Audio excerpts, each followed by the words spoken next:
අද අපි අරගෙන එන මේ සුවිශේෂී විග්‍රහයට හැමෝම ආදරෙන් පිළිගන්නවා. විශේෂයෙන්ම මේ වටිනා අන්තර්ගත නිර්මාණය කිරීම ගැන චතුර ගණේගොඩ මහතට මුලින්ම අපගේ ස්තුතිය පුද කරන්න ඕනේ.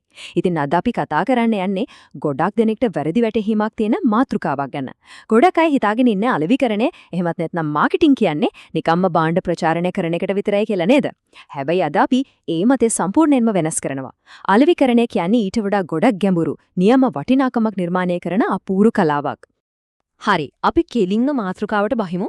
පීටර් ඩ්‍රකර් කියන මේ අපූර්ව කියමන දිහා බලුවම අපිට එකපාරටම තීරණ දෙයක් තියෙනවා. ඒ තමයි ව්‍යාපාරයේ ඇත්තම සාර්ථකත්වය තීරණය වෙන්නේ අපි හදන දේ මත නෙවෙයි ඒක පාරිභෝගිකයාට දැනෙන විදිහ මතයි කියන එක.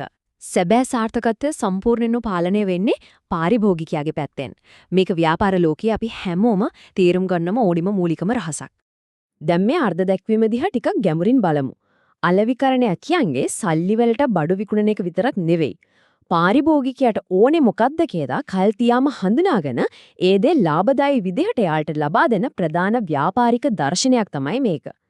ඇත්තටම කිව්වොත් මේක සම්පූර්ණයෙන්ම කැරකිලා තියෙන්නේ පාරිභෝගිකයාට නියම අගයක්. එමත් නැත්නම් වැලියු එකක් නිර්මාණය කිරීම වටායි.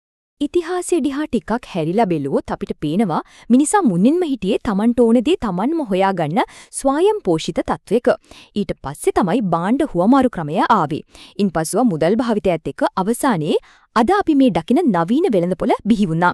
මේ මුළු ගමනින්ම අපිට කියන්නේ හුවමාරුව කියන සංකල්පය මිනිස් ඉතිහාසයේ පුරාවටම අපේ ඇඟේම තියෙන දෙයක් කියන එකයි.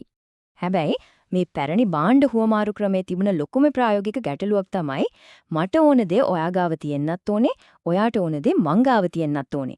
මේක හරියට ලොකු ප්‍රහේලිකාවක් වගේ. අන්නේ ප්‍රායෝගික අමාරුව මගහැරවන්න මේ හුවමාරුව ලේසි කරන්න තමයි මුදල් සහ අතරමැදියන් ලෝකෙද බිහි වුනේ. ඉතින් අද වෙද්දී අලෙවිකරණය කියන දේ කොච්චර දුරට විහිදලා දෙනවද කිව්වොත් ඒක නිකම්ම විකුණුමක් කරනවට වඩා ගොඩක් උපාය මාර්ගික දෙයක් වෙලා. නිවැරදිම පාරිභෝගිකයින්ව ඉලක්ක කරගන්න එක, තරඟකරුවන්ට වඩා තමන්ගේ වෙනස පෙන්වන එක සහ ව්‍යාපාරයට වගේම පාරිභෝගිකයාටත් එක වගේ අගයක් ලැබෙන සම්පතකාමයක් ගොඩනගෙන එක මේකට අයිති. හරි. දැන් අපි බලමු මේ ව්‍යාපාරික මානසිකත්වය කාලයත් එක්ක කොහොමද පරිණාමය වුනේ කියලා. සමාගම් වෙළඳපොළ දිහා බලපු විදිය කොහොමද වෙනස් වුනේ කියලා.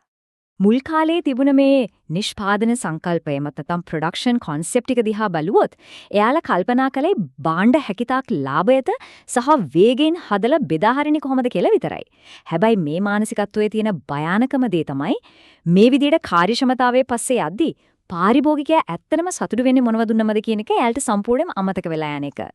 ඊට පස්සේ ආපු නිෂ්පාදිත සංකල්පයේදී නැත්නම් ප්‍රොඩක්ට් concept එකේදී සමාගම් පිටුව භාණ්ඩයේ ගුණාත්මක භාවය ගැන විතරක්.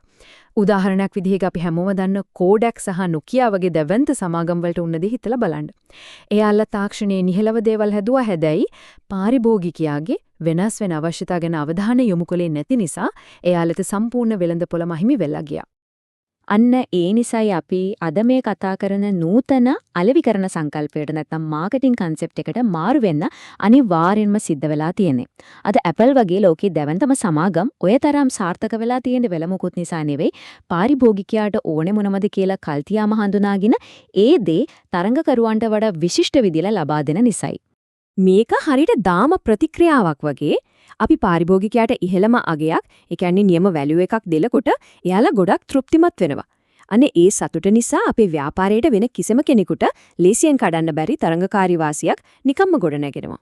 දැන් අපි හිතමු ලොකු හිලක් තියෙන බාල්දියක් ගැන.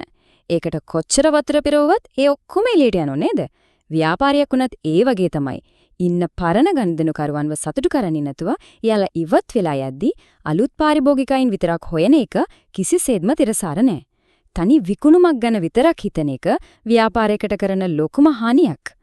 මේ පරිණාමය දිහා බැලුවම අපිට පැහැදිලි වෙනවා අද ලෝකය තනි ගනුදෙනුවල ඉඳලා ශක්තිමත් සම්බන්ධතා ගොඩනැගීම දක්වා කොච්චර දුරක් ඇවිත් තියනෝද කියලා. Amazon වගේ සමාගම් ගැන හිතලා බලන්න. එයාලගේ පාරිභෝගික සේවය කොච්චර ඉහළද? එයාලගේ අරමුණ එක බඩුවක් විකුණලා අතපෙහදා ගන්න එක නෙවෙයි, පාරිභෝගිකයාගේ මුළු ජීවිත කාලය පුරාවටම එයාලත් එක්ක රැඳෙන වටිනාකමක් ලබා දෙන එකයි. ඉතින් මේ ඔක්කොම කතා කරාට පස්සේ අවසාන වශයෙන් මෙහිම ප්‍රශ්නයක් අහන්න මම කැමතියි. අද මේ තරඟකාරී ලෝකයේ සැබවින්ම සාර්ථක වෙන්නේ නිකම් විකුණුම් යන්ත්‍ර බවට පත්වෙච්ච ව්‍යාපාරද? එහෙමත් නැත්නම් මිනිස්සුම එක්ක කවදාවත් නොබිඳෙන සබඳතා ගොඩනගන ව්‍යාපාරද. ඇත්තටම පාරිභෝගිකයාගේ හදවත දිනාගෙන ගොඩනගන විශ්වාසය තමයි නූතන ව්‍යාපාරික වර්ධනයේ සැබෑම රහස.